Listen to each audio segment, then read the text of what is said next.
digo o seguinte para Alexandre de Moraes, ele tem duas opções. Ou a gente aprova a anistia aqui, ampla, geral e restrita para todo mundo, e algum parlamentar faça uma emenda para incluir ele nessa anistia, porque ele cometeu crimes ao longo desse tempo, ou a gente, da mesma forma, vai aprovar a anistia e quando nós tivermos maioria nesse Senado, a gente vai caçar o Alexandre de Moraes. Os fatos criminosos são, ou a descrição dos fatos criminosos, a descrição é a seguinte: diz a Procuradoria-Geral da República, a responsabilidade pelos atos lesivos à ordem democrática recai sobre organização criminosa liderada por Jair Messias Bolsonaro, baseada em projeto autoritário de poder, enraizada na própria estrutura do Estado e com forte influência de setores militares. A organização se desenvolveu em ordem hierárquica e com divisão das tarefas preponderantes entre seus integrantes. Nós sabemos que as milícias digitais continuam atuando, inclusive durante esse julgamento, tentando pegar trechos para montar, porque a especialidade dessas milícias digitais, a especialidade na distribuição, na produção e distribuição de fake news, para tentativa de intimidar o Poder Judiciário. Não perceberam que se até agora não intimidaram o Poder Judiciário, não vão intimidar o Poder Judiciário, seja com polícia, seja com milícias digitais nacionais ou estrangeiras, porque o Brasil é um país soberano e independente. Para evitar exatamente essas milícias digitais, liberei a íntegra dos vídeos, que está pública, as defesas têm total acesso. Bom dia, senhoras e senhores. Hoje é 26 de março de 2025. É o dia da verdade. Desde 2021, Jair Bolsonaro vem atacando Alexandre de Moraes com toda sorte de insultos e ameaças. A reação do ministro ocorre hoje. O ministro do STF foi chamado de canalha por Jair Bolsonaro em 7 de setembro de 2021, na Avenida Paulista. Foi ameaçado de prisão, foi alvo de plano para matá-lo, foi ameaçado por bolsonaristas de ser forçado a ver mulher e filhos próprios sendo degolados. No discurso de ontem, durante o julgamento dos pedidos de nulidade do julgamento impetrados pelos acusados do núcleo central denunciado pela PGR, Moraes deu uma palhinha do que virá hoje.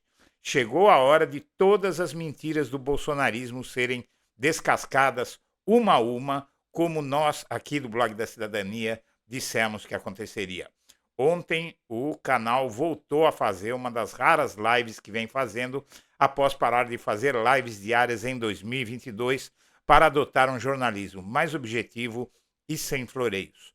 Hoje, porém, é um dia histórico. Vamos transmitir a live a partir das 9h45 e na live de ontem, primeiro dia do julgamento, adotamos uma abordagem que favorece ao público ao acompanhar o que começará a ocorrer efetivamente na primeira turma por volta das 10 horas. Faremos comentários legendados explicando cada passo do julgamento, traduzindo do juridiquês para o português. Agora, porém, vamos mostrar o que espera Bolsonaro no julgamento. E a partir das 9h45 voltaremos, mas dessa vez ao vivo. Antes de prosseguir, eu quero pedir a você que acompanha o Blog da Cidadania que se inscreva no canal, deixe seu like, compartilhe esse vídeo e pedimos também que considere fazer uma doação ao canal. A partir de fevereiro passamos a pedir ajuda ao público para comprar novos equipamentos e montar uma equipe. A reação do público foi excelente e já conseguimos comprar parte do que precisamos e já contratamos uma pessoa. Se você considerar nos fazer essa doação, por favor, use a chave ou o código PIX, QR Code PIX, que está na tela. E vamos em frente. Eduardo, você sabe que eu tenho um profundo respeito pela tua trajetória política, pela tua trajetória na internet. Te acompanhei bem e sei da perseguição que você foi vítima, sei do prejuízo que você sofreu 2 anos depois. Obrigado, Eduardo. Eu queria dizer para você o seguinte: olha, que a minha relação de amizade com você extrapola a sua relação de entrevistador. Você sabe que amigo a gente escolhe, E Verdade. pessoas de caráter como você, ao longo desse tempo que nós nos conhecemos, você sabe que qualquer coisa que você precisar, você pode contar comigo, que eu serei parceiro nessa luta também. O Eduardo tem o blog da Cidadania, que é um blog muito importante, que tem milhares de seguidores, já prestou grandes serviços e ele tem o direito, sim, a se defender na Constituição que garante o sigilo da fonte. O significado da presença de Bolsonaro durante 6 horas no julgamento de ontem. A ida do Bolsonaro ao tribunal foi a surpresa do dia e o gesto provocou diferentes interpretações sobre os seus motivos. O ponto de maior surpresa no primeiro dia do julgamento da denúncia contra Bolsonaro e outros 7 acusados de tramar um golpe foi a presença do próprio Bolsonaro. Sem avisar previamente a segurança do tribunal, ele apareceu no plenário da primeira turma, sentou-se na primeira fileira da plateia e durante 6 horas encarou os 5 ministros do colegiado, especialmente Alexandre de Moraes. Isso foi visto, inclusive, como uma forma de ameaça, que, na verdade, o Bolsonaro ele acredita muito que vai ser salvo pelos Estados Unidos por Donald Trump. A estratégia de Bolsonaro de marcar presença no julgamento, porém, foi alvo de críticas. A decisão do Bolsonaro foi tomada de última hora e pegou de surpresa a equipe de segurança e o cerimonial do STF, mas vinha sendo discutido ao longo dos últimos dias entre Bolsonaro e seus advogados. O ex-presidente acompanhou as sessões de julgamento entre os dois, cochichando no ouvido deles. Na avaliação dos 3 advogados ouvidos reservadamente, Bolsonaro tinha o direito de acompanhar presencialmente a sessão, mas partiu para o confronto público, o que pode ser contraproducente, inclusive para ele mesmo. É legítimo ele querer ver o julgamento, mas não fazer ameaças e ataques ao tribunal. Se a ideia era fazer pressão, não deu certo, foi uma péssima ideia. O Moraes endureceu ainda mais seu voto, lendo com muito entusiasmo suas teses, disse outro defensor. Na verdade, foi um presente para o Alexandre de Moraes que o Bolsonaro deu, porque ele queria muito dizer tudo o que disse na cara dele. O Bolsonaro largou a mão de todos, em nenhuma surpresa de que ele siga abandonando aliados pelo caminho, não precisa mais deles. Na terça deu mais um empurrão em Carla Zambelli e agora essa colunista ela faz uma pergunta que não quer calar. Resta saber quem não abandonará o Bolsonaro quando ele for preso. Peguem a pipoca. A resposta de Moraes a Bolsonaro e outros acusados e perseguidos foi dura ontem, mas hoje promete ser mais dura. O Moraes rebateu ponto a ponto as reiteradas reclamações dos advogados da defesa de Bolsonaro sobre o cerceamento, o suposto cerceamento, durante a produção do inquérito da Polícia Federal. Desde o início das investigações, defensores dos 34 envolvidos, mas mais especificamente o do presidente, afirmaram que não tinham acesso aos autos e o Moraes disse que era mentira, desmentiu tudo.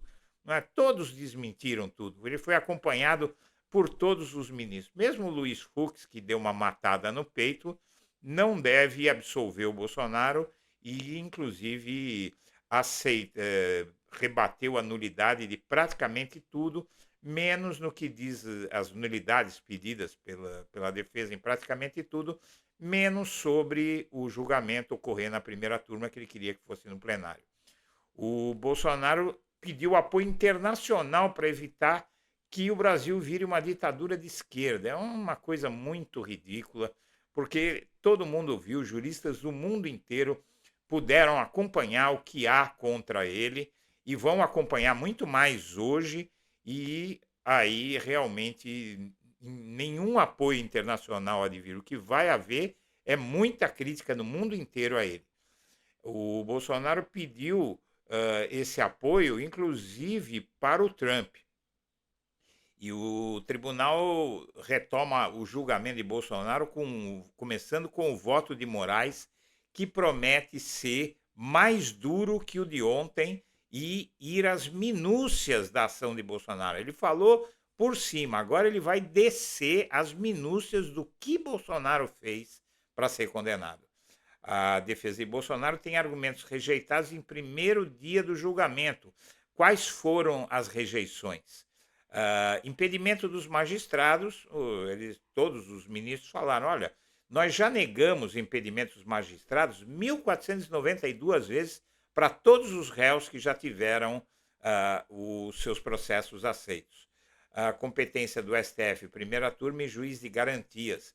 O STF disse que é competente para julgar o caso, porque mudou a jurisprudência, que vem mudando através dos anos, mudou para o Lula, mudou para outros casos e agora mudou os julgamentos de quem teve mandato, passa a ser no STF, mesmo depois de sair do mandato. A primeira turma também foi rejeitada a nulidade, porque diz que a primeira turma foi indicada para julgar todos os réus do 8 de janeiro, para o Bolsonaro não pode ser diferente. E o juiz de garantias é um juiz que acompanha a persecução, o processo de produção de provas e da polícia, do Ministério Público, e depois quem julga é um outro juiz. Mas isso vale para a primeira instância, não vale para as instâncias superiores, segundo o STF. Cerceamento da defesa, o Bolsonaro e as defesas dos outros chegaram a dizer que tinha muita prova. Eles chamaram de document dump, que seria inundar o processo de elementos para dificultar a defesa. Ele falou, não tenho culpa que tem muita prova contra ele. Isso o Moraes e todos os ministros falaram.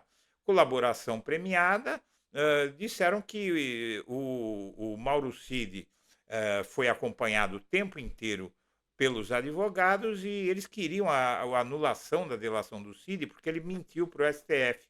Veja só, acusaram o Moraes de ser bonzinho com o Mauro Cid e não de torturá-lo, mas disseram também que ele foi bonzinho, mas torturou. E todos os ministros disseram, isso é mentira porque os advogados do Mauro Cid acompanharam todos os interrogatórios, todos. E ele estava preso em condições dignas, né, numa sala de Estado maior e tudo mais. O Trump cita o Brasil, e aí o Trump complica a vida do Bolsonaro. Ontem ele citou o Brasil como exemplo de segurança em eleições. Ele elogiou a urna eletrônica, ele elogiou as eleições no Brasil, veja só. A imprensa internacional foi dura com Bolsonaro, no mundo inteiro, os jornais fizeram o contrário do que o Bolsonaro quer. Todos os jornais apontaram a trama golpista e qual o papel dele. E realmente aí esse discurso dele não vai colar em ninguém além da família e do gado. A família Bolsonaro atacou o STF, como era esperado. Os deputados do PL também chamaram o julgamento do STF de circo e de Tribunal de Nuremberg. Nessa eles aceitaram. Sabe por quê? O Tribunal de Nuremberg foi um tribunal formado depois da Segunda Guerra Mundial para julgar e punir os nazistas que cometeram crimes contra a humanidade. Então, realmente, o Bolsonaro é um nazista, não é? Amigo de nazistas, inclusive, é amigo do partido, de figuras expressivas do Partido Nazista Alemão. Então, realmente, pode ser comparado a um tribunal de Nuremberg. A análise da defesa de Bolsonaro, a defesa de Bolsonaro se apoia em divergência de Fux, mas a denúncia vai ser aceita pelo STF por unanimidade. E essa é a grande preocupação do Bolsonaro. Os investigados, inclusive, já calculam a pena dele no julgamento que vai pavimentar a sua prisão. Não há mais dúvida do que vai acontecer. E o discurso de Bolsonaro, assim que virar réu, vai ser de que ele foi alvo de uma perseguição, um plano para tirá-lo da política, não sei o que lá, e vai se resumir a isso. A justiça chama isso de jus esperneandi, que é o direito de espernear. E, por último, o pior dia da vida de Bolsonaro serão todos os dias daqui para frente. Senhoras e senhores, eu agradeço a atenção e deixo meu abraço para todo mundo.